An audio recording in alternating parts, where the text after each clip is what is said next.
गांव के पास एक घना जंगल था जिसे लोग भयावह वन कहते थे।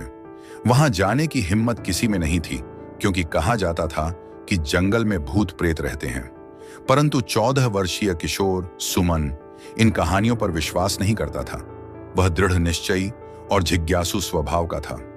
एक दिन गांव में चर्चा थी कि जंगल में एक अद्भुत खजाना छुपा है, जो उस व्यक्ति को मिल सकता है जो अपनी किस्मत पर भरोसा कर सके। सुमन ने यह सुना और मन ही मन निर्णय लिया कि वह खजाने को ढूंढने जाएगा। उसकी मां ने उसे रोका। सुमन, ये मत करो, लोग यूं ही कुछ नहीं कहते, वहां जाना खतरनाक हो सकता है। सुमन ने उत्तर दिया, मां, डर की वजह से अवसर गंवाना सही नहीं है, मैं संभल कर जाऊंगा। अगली सुबह सुमन ने एक छोटी सी गठरी में खाना, एक लालटेन और पानी का मटका लेकर जंगल की ओर कदम बढ़ाया। जैसे ही वह जंगल में घुसा, उसे पक्षियों की आवाजें और पत्तों की सरसराहट सुनाई देने लगी। हर आवाज जैसे उसकी हिम्मत को परख रही थी। जंगल के भीतर उसे एक बूढ़े आदमी का कुटिया दिखा।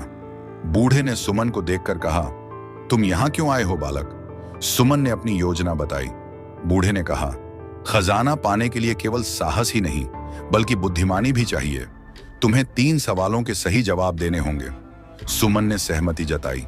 बूढ़े ने पहला सवाल पूछा, यदि 2 रास्ते हो, एक आसान और दूसरा कठिन, तो तुम किसे चुनोगे? सुमन ने सोचा और कहा, कठिन रास्ता, क्योंकि आसान रास्ते में अक्सर असली इनाम नहीं होता। बूढ़ा मुस्कुराया और दूसरा सवाल पूछा, यदि किसी की मदद करनी हो लेकिन तुम्हें कोई लाभ ना हो, तो क्या तुम करोगे? सुमन ने कहा, जरूर करूंगा, क्योंकि सही कर्म कभी व्यर्थ नहीं जाते। तीसरे सवाल पर बूढ़े ने कहा, यदि तुम खजाने के करीब हो लेकिन तुम्हें अपनी जिंदगी की कुर्बानी देनी पड़े, तो क्या करोगे? सुमन ने आत्मविश्वास से उत्तर दिया, खजाना केवल मेरे लिए नहीं, पूरे गांव के लिए है। यदि मेरे बलिदान से सभी को लाभ हो तो मैं पीछे नहीं हटूंगा। बूढ़ा प्रभावित हुआ और बोला, तुमने सही उत्तर दिए, अब आगे बढ़ो। सुमन जंगल में और गहराई तक गया। अचानक उसे एक गुफा दिखाई दी।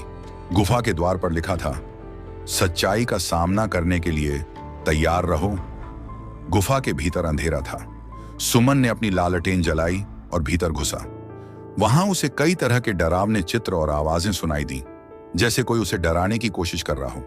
लेकिन सुमन अपने लक्ष्य पर ध्यान केंद्रित कर आगे बढ़ता गया। अंत में उसे एक चमचमाती संदूक मिली। संदूक के पास एक शिलालेख था, यह खजाना केवल सत्य और परिश्रम के पुजारी को मिलेगा। सुमन ने संदूक खोला।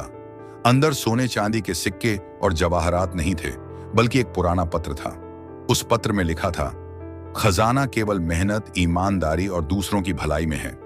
यदि तुमने यह पढ़ा है तो समझ लो कि तुम असली खजाने को पा चुके हो।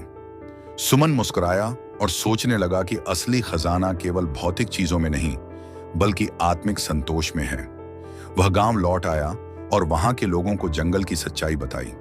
उसने सभी को यह सिखाया कि डर से बढ़कर कुछ नहीं होता और असली खजाना हमारे कर्मों में है। शिक्षा, डर और लालच को त्याग कर मेहनत और सच्चाई के रास्ते पर चलें। असली खजाना हमेशा हमारे अच्छे कर्मों और नीयत में छुपा होता है।